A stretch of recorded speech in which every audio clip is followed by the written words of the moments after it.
Assalamualaikum warahmatullahi wabarakatuh. Selamat pagi anak-anak. Salam sejahtera untuk kita semua. Hari ini kita ketemu lagi di jam pelajaran kelas 10 IPS semester 2. Masih dalam kompetensi dasar yang sama, yaitu dinamika litosfer dan pengaruhnya terhadap kehidupan, yang mana pada pertemuan sebelumnya kita sudah membahas mengenai batuan beku. Nah, untuk hari ini saya akan melanjutkan membahas mengenai batuan sedimen dan batuan metamorf. Langsung saja saya bahas mengenai batuan sedimen atau sedimentary rock. Jadi batuan sedimen ini asalnya atau berasal dari proses pelarutan atau pengikisan atau endapan dari batuan yang ada sebelumnya, baik itu berasal dari batuan beku ataupun batuan metamorf. Nah, ciri dari batuan sedimen itu cirinya adalah berlapis-lapis. Ciri dari batuan sedimen itu terbentuk dari lapisan-lapisan atau berlapis-lapis. Kemudian batuan sedimen berdasarkan proses pembentukannya dapat dikelompokkan menjadi batuan sedimen klastik, kemudian batuan sedimen kimiawi, dan batuan sedimen organik. Kita bahas satu persatu mengenai batuan sedimen klastik, yang mana batuan ini berasal dari batuan yang mengalami penghacuran secara mekanik dari ukuran besar menjadi ukuran kecil dan mengalami transportasi kemudian mengendap membentuk batuan sedimen klastik.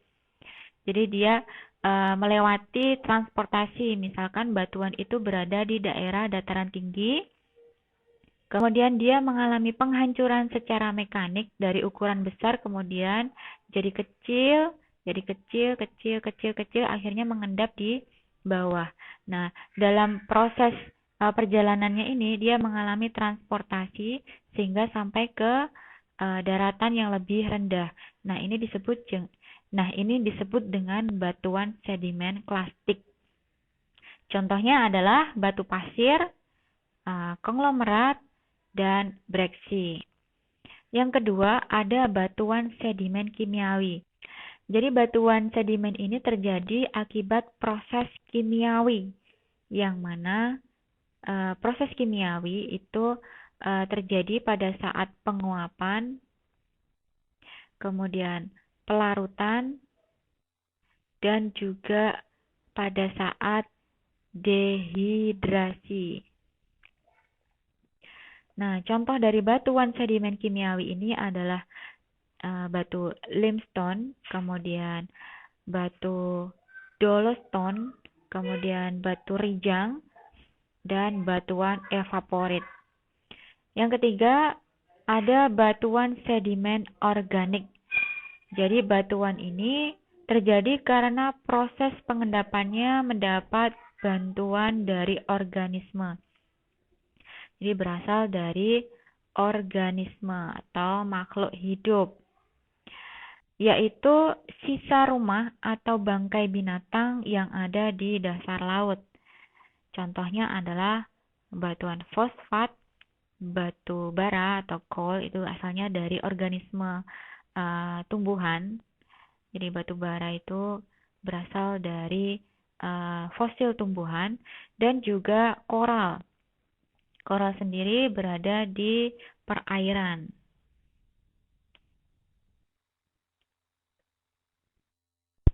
Jenis batuan yang ketiga atau batuan pembentuk bumi yang terakhir yaitu batuan malihan atau batuan metamorf, sering disebut sebagai metamorphic rock.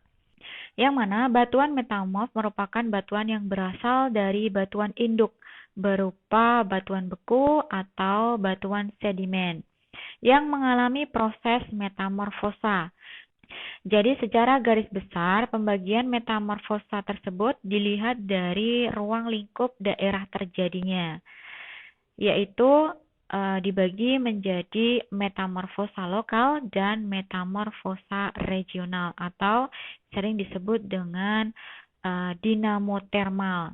Yang pertama tadi metamorfosa lokal, yang kedua metamorfosa regional.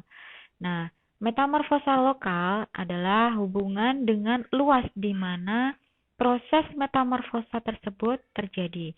Luasnya hanya sampai beberapa meter persegi. Metamorfosa yang disebut sebagai metamorfosa ini antara lain metamorfosa termal atau kontak. Jadi saya ulangi, metamorfosa lokal tadi berdasarkan luas yang sempit, yaitu biasanya hanya beberapa meter persegi saja. Luas yang sempit hanya beberapa meter saja. Beberapa meter persegi saja. Metamorfosa lokal dibagi menjadi metamorfosa termal, dinamik, pirometamorfosa, metasomatisme, metamorfosa impact, metamorfosa retrograde atau diaropteris. Kita bahas satu persatu mengenai batuan metamorfosa termal atau batuan metamorfosa kontak. Jadi batuan ini adalah rekristalisasi batuan di sekitar batuan beku, intrusi maupun ekstrusi. Jadi batuan ini mengalami rekristalisasi di daerah batuan beku yang berada di intrusi maupun ekstrusi. Jadi batuan bekunya itu yang berasal dari dalam bumi, ini masih ada di dalam bumi. Nah, ini batuan bekunya, intrusi, masih ada di dalam perut bumi. Ada juga yang sudah mengalami ekstrusi, yang sudah keluar atau berada di permukaan bumi. Nah, batuan beku ini mengalami rekristalisasi lagi menjadi metamorfosa kontak. Jadi batuan ini mengalami kenaikan temperatur karena konduksi panas pada daerah-daerah tertentu dan juga karena permeasi yang berasal dari tubuh batuan beku itu sendiri. Yang kedua, ada batuan metamorfosa dinamik. Jadi batuan ini terjadi karena adanya perbedaan tekanan yang tinggi. Jadi ini terjadi karena perbedaan tekanan yang tinggi pada daerah yang mengalami deformasi intensif. Proses yang terjadi murni karena gaya mekanis. Batuan yang dihasilkan misalnya adalah batuan milonit. Batuan milonit. Yang ketiga ada batuan pirometamorfosa. Jadi batuan ini disebut juga dengan metamorfosa optalik atau kaustik.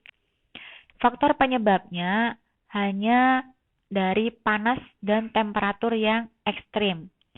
Panas dan temperatur yang ekstrim. Kemudian, batuan metasomatisme. Batuan ini terjadi karena meresapnya cairan dan gas panas pada celah antar butir atau retakan batuan. Adanya resapan panas berupa cair dan gas yang ada di celah retakan batuan.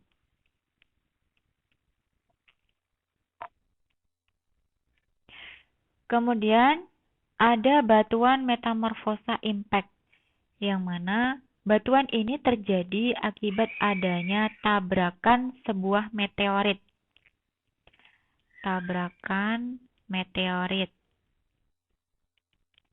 Yang terakhir, batuan metamorfosa lokal yaitu jenis metamorfosa retrograde atau diaropteris. Batuan ini terjadi akibat adanya penurunan temperatur. Penurunan temperatur sehingga kumpulan mineral metamorfosa tingkat tinggi berubah menjadi kumpulan mineral stabil pada temperatur yang lebih rendah.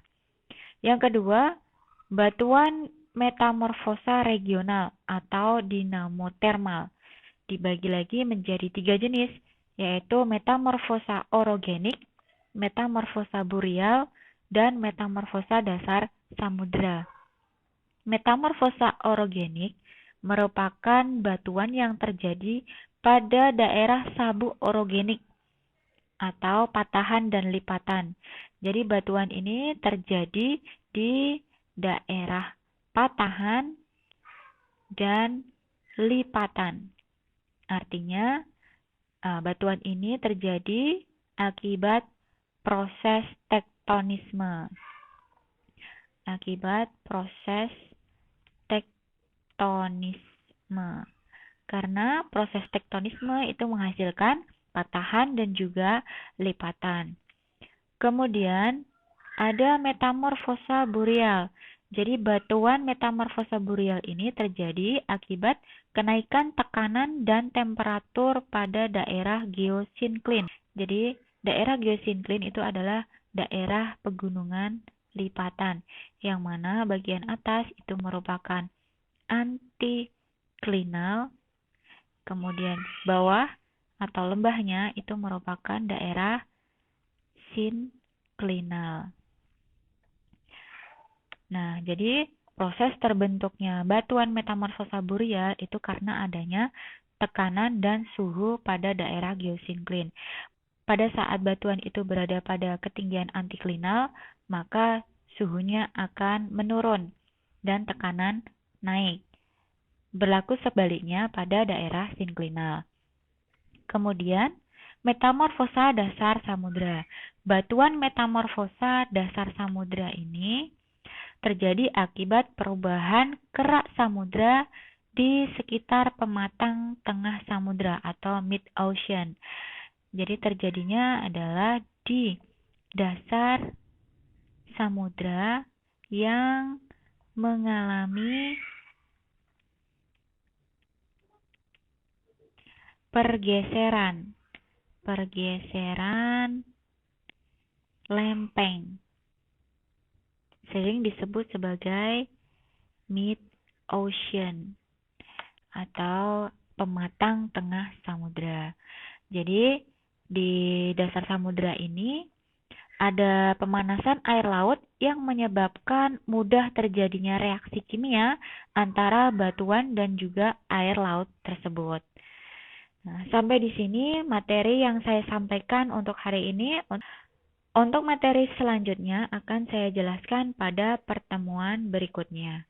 Terima kasih. Assalamualaikum warahmatullahi wabarakatuh.